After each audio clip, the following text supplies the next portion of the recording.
오늘의 주제입니다. 심장 해부 생리. 심전도를 배우기 전에 꼭 알아야 할 기초 해부 생리 두 번째 시간입니다. 저는 국가고시 위주로 보도록 하겠습니다. 심장의 특징을 보도록 하겠습니다. 심장의 특징은 정기적 현상과 기계적 현상으로 나뉘게 되는데요. 먼저 정기적 현상 중에 첫 번째, 전도성입니다. 그림과 같이 심장의 자극 전도계 순서에 대해서 보았는데요. 먼저 동망결절, 방실결절, 히스다발, 좌각, 우각을 지나서 이렇게 프루키니의 섬유들, 이러한 순서로 진행되는 것을 보았습니다. 두 번째, 자동성입니다. 전 시간에서 자동성을 설명할 때 그냥 간단하게 설명을 드렸는데요. 자, 이 표를 보시게 되면은 심근의 자동능, 자, 심장 활동을 조절하는 기관인 연수에서 이 자율신경에서 조절을 하게 됩니다. 자율신경이란 이제 대뇌에 직접적인 영향을 받지 않으면서 우리 몸의 기능을 자율적으로 조절하는 작용하는 신경계 중에 하나입니다. 그 종류로는 교감신경과 부교감신경이 있는데, 교감신경은 뭐든지 이렇게 촉진시켜주는 역할을 하고, 부교감신경은 그와 반대로 억제하는 기능을 합니다. 자, 표로 한번 볼게요. 표에는 심근흥분성, 자극전도 속도, 수축성, 심박동수, 그리고 심전도에서 PR 시간, 자극전도 시간을 한번 보도록 하겠습니다. 교감과 부교감, 둘 다 외우려고 하시지 마시고 하나만 외우시면 됩니다. 교감신경이라고 하면은 저 같은 경우에는 무서운 호랑이가 제 앞에 있어요. 어때요? 심근 흥분성이 당연히 증가하겠죠. 그러면서 자극 전도 속도가 빨라집니다. 두근두근두근. 그래서 수축성도 빨라지게 되고 그에 따른 심박동수가 늘어나게 됩니다. 하지만 심전도상에서는 자극 전도 시간이 단축되는 걸 볼 수 있습니다. 왜냐하면 자극 전도 속도가 빠르기 때문에 자극 전도 시간은 단축이 됩니다. 이렇게 단축된다는 것을 외우시면 되고요. 부교감 같은 경우에는 그와 반대니까 심근흥분성 없어지고 자극 전도 속도 내려가고 수축성도 줄어들고 심박동수도 내려간다. 하지만 PR 시간은 느릿느릿하니까 연장이 된다. 이렇게 정리하시면 될 것 같습니다. 두 번째, 오늘 배울 내용입니다. 흥분성에 관한 내용인데요. 세포막 전이에 따라서 문턱 전이를 지나 탈분극, 재분극 통해 과분극을 지나 안전막 전이, 이런 식으로 되어 있는데요. 이것을 한번 보도록 하겠습니다. 자, 오늘 배울 내용 정리해보죠. 분극 상태, 안전막 전이, 탈분극이 뭔가, 재분극이 뭔가, 역치전이는 뭔가, 이것에 대해서 기본적인 의미를 먼저 본 후에 그에 따른 분기 순서와 특징, 그리고 활동 전이, 이 단계별로 0단계부터 4단계까지의 그 활동 전이를 한번 보도록 하겠습니다. 자, 심장만이 가지고 있는 고유한 특징은 바로 자동성입니다. 분극 상태를 이해하기 위한 단어 정리를 하도록 하겠습니다. 자, 전에 나왔던 그림이 나옵니다. 여기에서 보게 되면은 마이너스 90이 있고 플러스 30이 있고 문턱 전이가 있으며 탈분극, 재분극, 과분극, 안전막 전화 있긴 한데 단어가 하나하나 어려운 것을 볼 수 있습니다. 휴식 상태, 다른 말로 휴지 상태라고 하는데요. 이것은 흥분이 없는 상태를 말합니다. 세포 밖은 플러스고 그에 대한 세포 안에의 전하는 음전하를 띠게 됩니다. 다음은 안전막 전이입니다. RMP라고도 하고요. 이게 세포가 휴지 상태에 있을 때 0에서 90mV 사이라고 합니다. 그래서 보통 마이너스 90mV라고 생각하시면 됩니다. 이것은 1차 페이스메이커, 즉 동반결절에서 이제 원시 자극 시 세포가 흥분을 시작하는 단계입니다. 다음은 탈분극입니다. 이것은 세포의 흥분 후에 일어나는 변화로서 아까 휴지 상태에 있는 이 전하 상태와 반대로 역전하는 것을 볼 수 있습니다. 그래서 세포 밖에는 음전하, 세포 안에는 양전하를 띄우는 것을 알 수 있는데요. 이때의 막전이는 플러스 20에서 플러스 30mV가 됩니다. 즉 탈분극은 플러스 30mV입니다. 그리고 재분극입니다.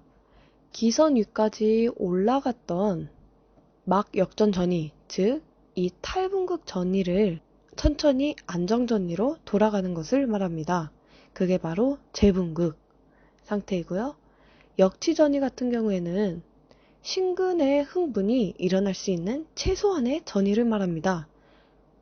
그게 약 마이너스 60mV 정도 되는데요. 역치 전위는 마이너스 60mV다. 딱 정리하시면 될 것 같습니다. 앞에 배운 내용을 정리하도록 하겠습니다. 자, 분극, 탈분극, 재분극입니다. 분극 같은 경우에는 세포 밖에는 플러스 양이온을 띠고 있고 이 세포 내 안에는 음이온을 띠고 있습니다. 이때 안전막 전위는 마이너스 90mV. 안전막 전위에 칼륨이 일시적으로 빠져나가는 것을 알 수 있습니다. 그럼으로써 탈분극이 진행되는데요. 탈분극은 막 역전 전위라고 해서 이렇게 바깥쪽은 음이온을, 안쪽은 양이온을 띠고 있습니다. 그래서 플러스 30mV. 그리고 다시 재분극 상태가 되는데요. 재분극은 분극 상태와 같이 밖에는 양이온, 안에는 음이온을 띠고 있습니다. 이때에 이 활동 전압은 총 120mV를 나타냅니다. 이렇게 정리를 하면 될 것 같습니다. 불응기의 순서와 특징입니다. 먼저 심장의 불응기란, 불응기는 심장의 특성의 하나인 흥분성에 관련된 내용입니다. 근육이나 조직이 탈분극을 하고 난 후에 새로운 자극에 대하여 이제 안정시보다 흥분성이 더 떨어지는 것을 의미하는데요. 다시 말해서 활동 전이 발생 직후 다음 활동 전이가 발생하지 않는 시기를 말합니다. 불응기의 순서에는 절대 불응기, 수공기, 상대 불응기, 과상기로 되어 있고 특징으로는 그림이 올라오는데요.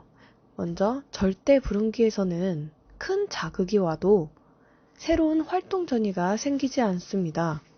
아래와 같이 QRS파가 발생하는 시기입니다. 수공기는 절대 불응기와 상대 불응기의 사이에 있는 부분으로서 약간의 자극이 가해지기만 해도 심실세동을 일으킵니다. 그래서 아론티 현상을 일으키는데요. 아론티 현상이란 기회수축의 직접적인 원인입니다. 그럼 기회수축은 무엇일까요? 기회수축은 일정한 리듬으로서 이제 규칙적으로 박동을 하는 심장에서 이상 자극이 형성되는 것입니다. 그래서 정상 박동 이외에도 다른 같이 일어납니다. 그래서 가슴이 두근두근거리거나 가슴에 통증이 있다. 그리고 호흡곤란이 같이 오는 것을 볼 수 있습니다. 이 수공기는 T파 전 단계에서 이루어집니다. 다음은 상대 불응기입니다.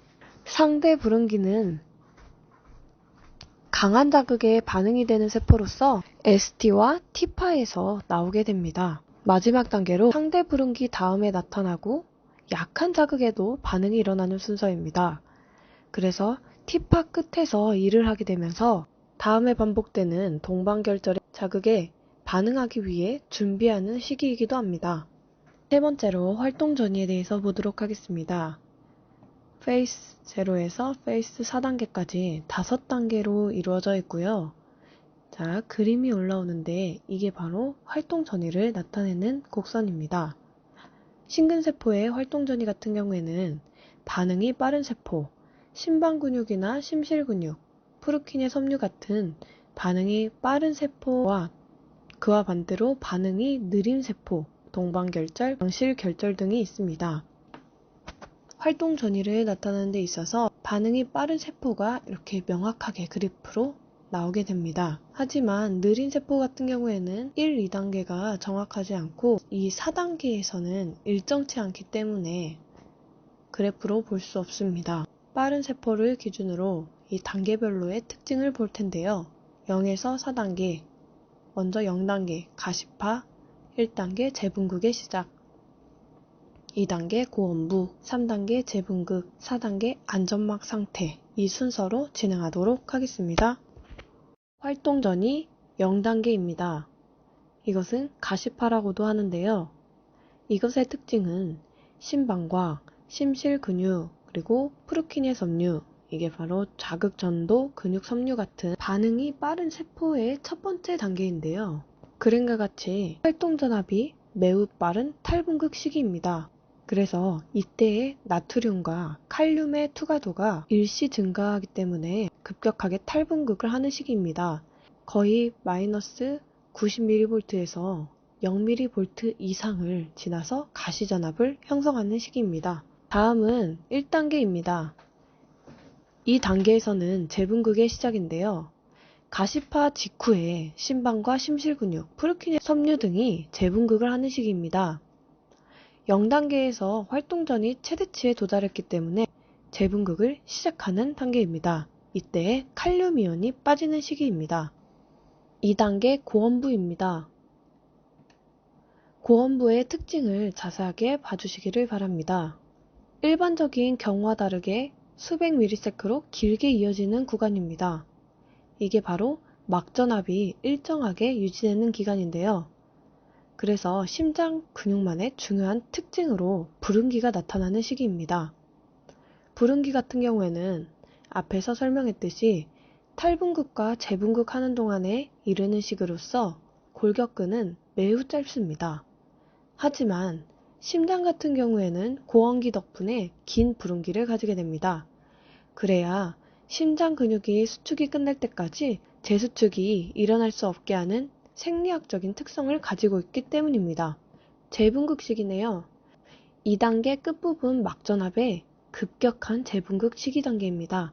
주로 칼륨이온이 나가면서 안정막 전압까지 재분극이 되는 시기입니다. 마지막으로 4단계입니다. 안정막 상태라고 하며 4단계에서 0단계까지의 그 시기를 말합니다. 이때의 전압은 마이너스 90mV를 나타냅니다.